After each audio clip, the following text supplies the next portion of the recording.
Hi, good morning, everyone. Welcome back to the series of All About English. Cut slack அப்படின்னு ஒரு idiom. இது என்னன்னா to make things easier for someone than normal due to their situation or special circumstances.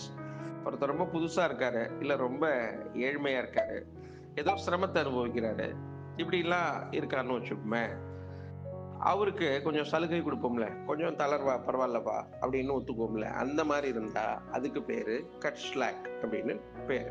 For example, இப்போ ஒருத்தரு new to a job, ஒருத்தர் புதுசா வேலைக்கு சேர்ந்திருக்காரு. அப்போ their colleagues and bosses might cut them some slack by forgiving minor mistakes.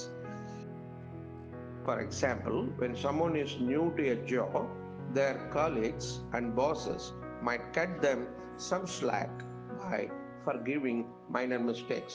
அப்படின்னா அவங்க புதுசா வேலைக்கு சேர்ந்ததுனால அவங்களுக்கு அவ்வளவா இன்னும் பழகி இருக்க மாட்டாங்க, அதனால வேலை புரியாது. அதனால அவங்க செய்யற சில மிஸ்டேக்ஸ் எல்லாம் அப்படி கண்ணுங்க நம்பியுமா ரொம்ப தாராள மனசோட கொஞ்சம் அதை மன்னிச்சு அப்படி புறந்தள்ளி விட்டுருவாங்க இல்லையா.